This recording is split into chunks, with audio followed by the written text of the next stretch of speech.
Біз бейік жеңінің 75 жылығында суғыш тыл ветераннары білен таныштыруны дәвам етебіз. Алдағы видеозмабыз Ақтаныш районының Татар Суық Суы ауылында ешәуші 90 яшьлек Өммөхәни Баянова турында.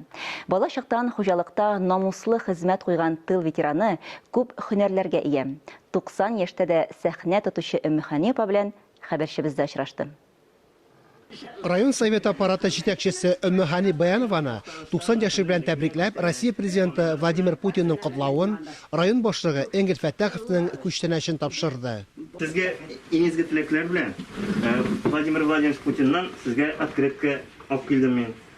Зур сәламнәр белән сезне котлап 90 яшыгыз белән Владимир Владимирович котлау җибәрде сезгә открытка. Шулай ук Энгель Фәттахов безнең район башлыгы шулай менә шундый күркәм открытка белән сезне котлап китәргә кушты. Изге теләкләр теләп. Шулай ук 95-100 яшькә дә килергә ясыннармы? Татар Суық Суы авыл җирлеге башлыгы Гүзәлия Хамматуллина авыл мәдәният хезмәткәрләре дә изге теләкләрен ирештерде. Өммөхәни апага әтисе сугышка киткәндә 11 яшь кенә була әле. Өммөхәни гәүдәсе белән дә, озын гомерле булуы белән дә әнисенә охшаган.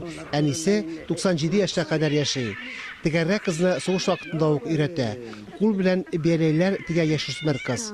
Баштарак алар кисеп биргән өлге буенча тексә, соңрак үз фантазиясендә эшкә җигә. 66 елда авылдагы тегү цехына эшкә керә. Сәхнәгә җырлаганда, бигәндә үзенә костюмнар тегә. Әзер җиретларны зәвыклап бизи. Сәхнә аның күңел халәте. Кортлык ничек бәхет булмасын. Балаларың исән сау, улыкларың булсын, улыкчыкларың булып торсын. Моннан да улы бәхет юк.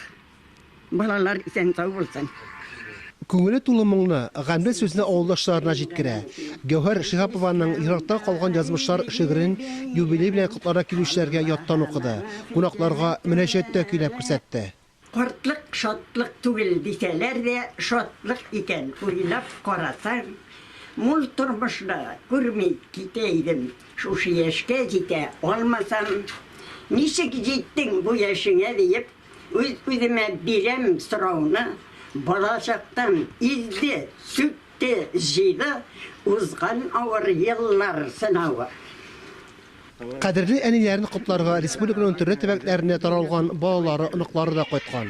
Тормыш иптәше Гыйльми Гаян абый белән 4 бала тәрбияләп үстерәләр. Бар яктан да безнең өчен үрнәк, әткәйдә шулай булды, әнкәйдә Аллага шөкер, алай теге кайберләрнең шикелле әтәй ине өчен кызарырга кызары булмады. Миндә үмит итәм инде аларның да, әнкәйнең дә бүгенге көндә балалар өчен, оныклары өчен, бүгенге көндә уже оныкчыклары өчен кызармагандыр дип, кызарырга юл куймабыз дип. Аллага шөкер. Өммөхәни апаның күршеләре дә бәйрәмнән читтә калмаган. 18 ел аралашып яшәүче Наилә Әминова аның яшьтәш ахирәте кебек. Бары бергә югы уртак дип матур гомер итә тату күршеләр. Нарына гел килеп йөрим, ул да миңа килә. Шундай әйбәт әби, безгә ул кирәк әле. Яшәсен генә матур иттереп. Фанис Мөхәммәтов, Ләйсән Газизова, Татарстан яңалыклары, Актаныш районы.